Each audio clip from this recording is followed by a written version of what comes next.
নমস্কার বন্ধুরা, সবাইকে শুভ সকাল। কেমন আছেন সবাই? আশা করি সবাই ভালো আছেন, সুস্থ আছেন। আমিও অনেক ভালো আছি। তো সকাল সকাল ভিডিওটা আরম্ভ করে দিয়েছি। তোমাদের সাথে সব কিছু শেয়ার করব, পুরোটা দিন কিভাবে কাটাই, কি করি, কোথায় যাই, সব কিছু। কালকে তো গণেশ চতুর্দশী আছে, তো ভাবছি আজকে যদি বাজারে যাই কেনাকাটি করতে কিছু, তবেও আপনাদেরকে সব কিছু শেয়ার করব। তা বর্তমান আমি কোথায় যাব না, সোজা চলে যাব আমার এই রান্নাঘরে। আর রান্নাঘরে গিয়ে চা বানাবো, কেননা মাথা যন্ত্রণা করছে। চাটা খাই আগে, কাল থেকে চা খাওয়া হয়নি। তো যাব, চা বানাবো, চা খাবো আর কিছু জলখাবার খাবো। তারপরে আবার রান্নার দিকে চলে যাব। আজকে যেহেতু মঙ্গলবারে এমনিতেও নিরামিষ হবে, কালকেও নিরামিষ খাওয়া হবে। তো দেখা যাক বর্মশাই কি আনছে, কি রান্না করি। আজকে ওয়েদারটা তো রোদ আছে এখানে, কিন্তু তবুও একটু মেঘলা মেঘলা করছে, তারপরে আবার রোদ চলে আসছে। তো এরকমই যদি থাকে ওয়েদারটা ভালো হবে, কেননা পুজোর দিনটা বাচ্চারা খুব প্রবলেমে পড়ে যাবে। এরকম বৃষ্টিতে ভিজে ভিজে কেউ স্কুলে যেতে পারবে না, কেউ কোথায় বাইরে ঘুরতে পারবে না, আর বেশি তো কেউ ঠাকুরও দেখতে যেতে পারবে না। খাস করে আমার কথা বলছে, আমি তো যেতে পারবোই না। তো যাই হোক, বাদ দাও। তা আগে আমি যাই রান্নাঘরে, কি করি আর আজকে পুরো দিনটা কিভাবে কাটাই। আমার সঙ্গে থাকো, ভিডিওটা প্রথম থেকে শেষ অবধি দেখতে থাকো। আর প্রত্যেক দিনের মতন আমাকে এরকম ভালোবাসা দিতে থাকো। আমার ভালোবাসা আপনাদের সাথেও আছে। সবাইকে জয় জগন্নাথ, রাধে রাধে। এই যে দেখো বন্ধুরা, কত জোরে বৃষ্টি নেমেছে। আমি এক্ষুনি আপনাদেরকে বললাম যে ওয়েদারটা আজকে রোদ দিয়েছে। এরকমই ওয়েদার থাকলে পুজোটা জমে যাবে, ভালোই কাটবে গণেশ পুজোটা। কিন্তু দেখো, আমি বলতে না বলতে রান্নাঘরে যেই ঢুকে গেছি, এসে দেখি না মেঘ পুরো অন্ধকার হয়ে কালো হয়ে কীরকম বৃষ্টি। এখন তো গ্যারেন্টি নেই, মেঘের কোনো গ্যারেন্টি নেই, কখন রোদ হবে কখন বৃষ্টি হবে। তাই আমার মতে কি না, বাইরে বেরোনোর সময় একটা ছাতা নিয়ে বের হওয়াটাই উচিত। দেখেছো কত জোরে রোদ হচ্ছিল, আমি পুরো জামা কাপড় কেচে মেলে দিয়েছি।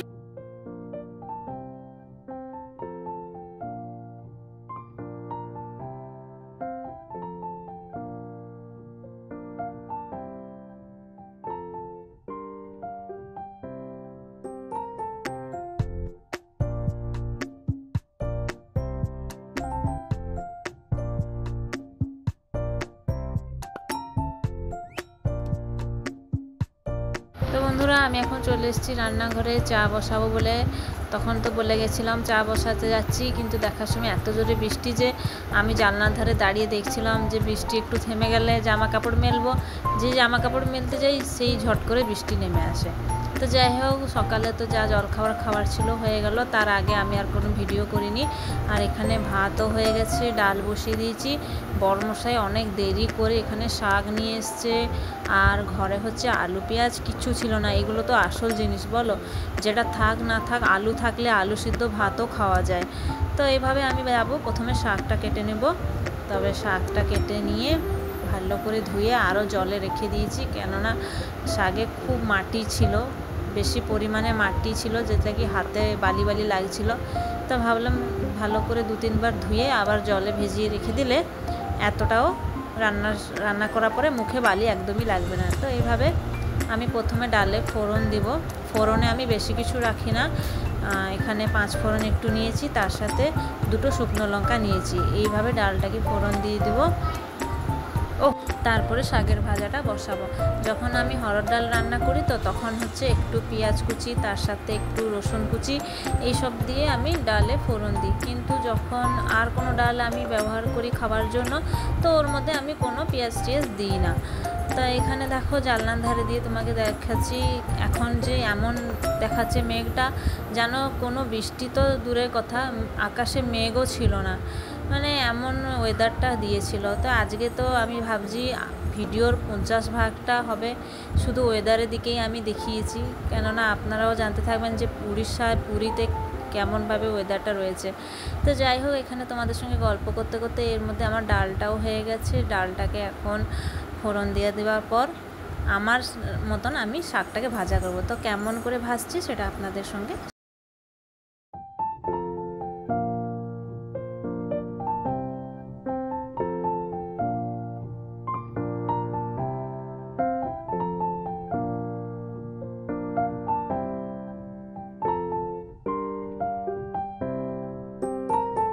তো এদিকে দেখো বন্ধুরা, আমার তো ডালটা ফোড়ন দেওয়া হয়ে গেছে। আর আজকে তো এমনিতে আমাদের লাল শাক এসেছে, তো লাল শাকটা আমি সবসময় এইভাবে ভাজি। এইভাবে ভাজা করলে তো খেতে কিন্তু দুর্দান্ত হয়। আপনারাও একবার ট্রাই করবেন, যদি আপনারা ভাজেন তো ভালো কথা, যদি কেউ নাও করে থাকেন তাহলে এরকম একবার করে খেয়ে দেখবেন। গরম গরম ভাতে শুধু শাক দিয়েই খাওয়া হয়ে যাবে।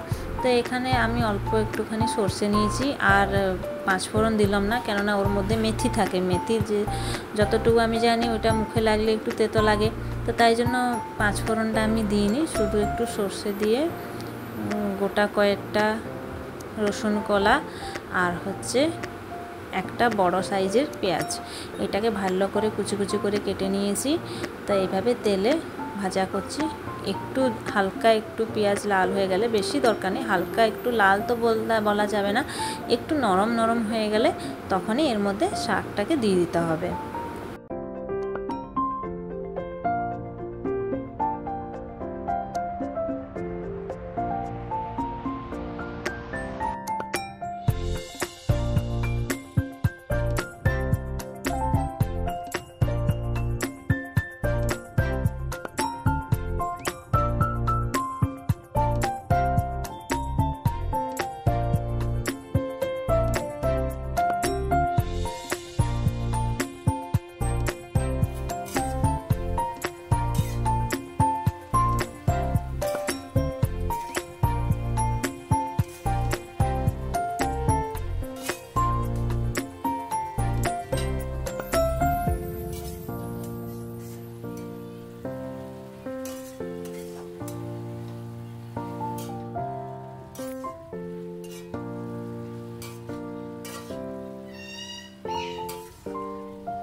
তো বন্ধুরা, এদিকে দেখো আমার শাক ভাজাটা দেখতে যেরকম, খেতেও সেরকম অসাধারণ হয় কিন্তু। আর শাকের যে জলটা, এই জলটা যতক্ষণ না শুকাচ্ছে শাকটাকে একটু হালকা করে ঢাকা দিয়ে দিব, আর মাঝে মাঝে নড়তে থাকবো। আর এখানে আমি 2-3টে আলু নিয়ে নিয়েছি, আলুটাকে ছিলে নিয়ে একটু সেদ্ধ করতে দিয়ে দিব। আজকে নিরাম, তার সঙ্গে একটু আলু মলা না থাকলে ভালো লাগে না। তো এইভাবে ভাবি যে সবসময় তো আলু ভাজা খাওয়া হয়, আর আলু মলাটাও বেশি খাওয়া হয়নি, তো ভাবলাম যে আজকে একটু আলু মালা করবো। তো এইভাবে কেটে নিচ্ছি, মাঝখান থেকে কেটে নেব, একটা আলু 2 টুকরো করে নেব, কিন্তু তার আগে ভালো করে আলুর খোসাটাকে ছাড়িয়ে নিচ্ছি।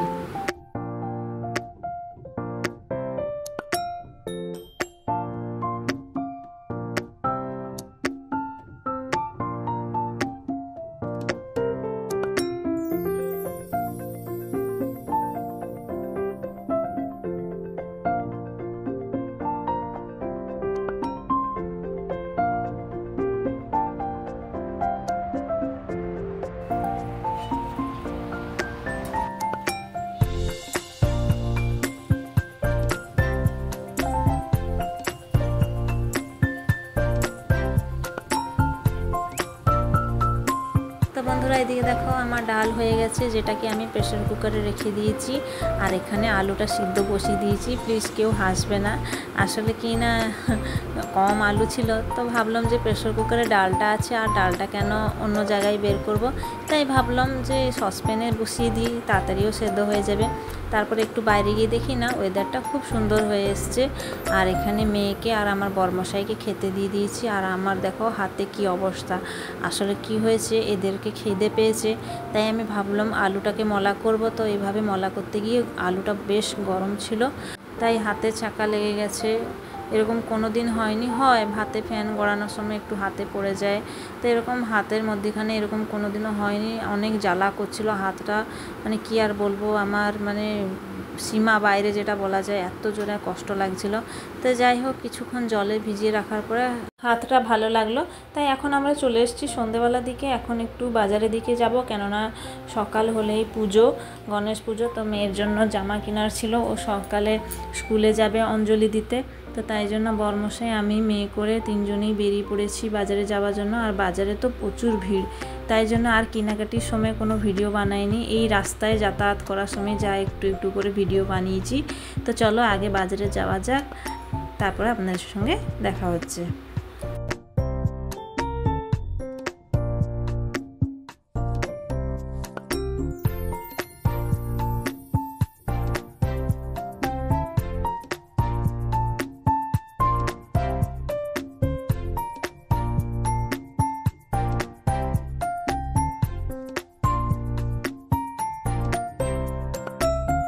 তো বাজারে আমরা কিছু কিনিনি, শুধু মেয়ের জন্য একটা জামা আর খাবার জন্য কিছু নিয়ে এসেছিলাম। আর এখানে মেয়ে আমাকে বলছিল যে আমার হাতে একটু মেহেন্দি করে দাও। ছোট হাতে এত মেহেন্দি মানে ডিজাইন তো জায়গা হবে না, তাই যেরকম পেরেছি ওরকম করে দিয়েছি। ওকেও বেশ ভালো লাগছিল, আমাকেও ভালো লাগছিল দেখতে। আমরা এখন বাড়ি চলে এসেছি, ভিডিওটা বন্ধ করার টাইম চলে এসছে, কেননা এমনিতে ভিডিওটা অনেক বড় হয়ে যাচ্ছে। আর হচ্ছে কালকে আবার এখন খেয়ে দিয়ে ঘুমালে কালকে আবার সকালে উঠে ঘর টর পোছাপুছি অনেক কাজ আছে। তো যাই হোক, বাজারে গেছিলাম, বাজারে গিয়ে আর ওখানটা কোনো দোকানে কোনো ভিডিও করতে পারিনি, কেননা অনেক ভিড় ছিল, প্রচুর ভিড়। গণেশ পূজার জন্য সবাই কেনাকাটি করতে এসেছিলো, এত ভিড়ে বাচ্চাকে ধরে এদিকে ভিডিও করার মানে খুব কষ্ট হচ্ছিলো, তাই না আমি ভিডিও করিনি। তো যাই হোক, ওর জন্য একটা খালি জামা নিয়ে চলে এসেছি আর মেহেন্দি একটা এনেছি। ও বললো মেহেন্দি করবে বলে, তাই জন্য নিয়ে চলে এসেছি। আর কীরকম জামা এনেছি ওইটা ও কালকে পরলে আপনাদেরকে দেখাবো, আজকে আর খুলে দেখালাম না। কালকে ঠাকুরকে দেখিয়ে পুজো করে ঘরে, তো ওকে জামাটা পরিয়ে পাঠাবো, স্কুলে অঞ্জলি দিতে যাবে, তখনই আপনাদের সঙ্গে শেয়ার করব। তো আজকে তো আমার মানে কিসমতটা এত খারাপ বলার নেই। আমার যে ওয়াইফাই এখানে দেখো, সকাল একটু ডিস্টার্ব করছিল, দুপুরবেলা থেকে নো সিগন্যাল হয়ে আছে। আর যতক্ষণ কমপ্লেন না দিচ্ছে ততক্ষণ ওরা এসে ঠিক করবে না। কমপ্লেন দিয়ে দিয়েছি, কিন্তু সঙ্গে সঙ্গে দিলে হবে না, 24 ঘন্টা পরে ওরা এসে করবে, কেননা আমাদের আগে থেকে অনেক লোকেরা কমপ্লেন দিয়েছে। তো ওরা আগে ওখান থেকে একটা একটা সলভ করে কেস তারপরে আমাদের কাছে আসবে। আসলে এখন গণেশ পূজার টাইম, রাস্তাঘাট চারিদিকে আলো ডেকোরেশন সব হচ্ছে, তো এই মাঝে কারেন্টের ব্যাপার। তো কারেন্টের কানেকশন জন্য ওয়াইফাই তারটা কেটে গেছে, ওরা জানতে পারেনি, কেটে দিয়েছে ভুলে। তো যাই হোক, ওরা আজকে তো কিছু করতে পারলো না, কালকেই এসে করবে। তো জানি না এই ভিডিওটা কখন আপনাদের সঙ্গে শেয়ার করব, আশা করি কালকের মধ্যেই এই ভিডিওটা আপনারা দেখতে পাবেন। আর গণেশ পূজার ভিডিওটাও কালকে করে রাখবো, সেটা পরশু দিন আপনাদেরকে সঙ্গে শেয়ার করব। তবে আজকে এখান থেকে ভিডিওটা রাখি, আবার দেখা হবে একটা নতুন ভিডিওর সাথে। সবাইকে জয় জগন্নাথ, রাধে রাধে, সবাই ভালো থাকবেন, সুস্থ থাকবেন, টাটা, গুড নাইট, শুভরাত্রি, সবাই ভালো থাকবেন।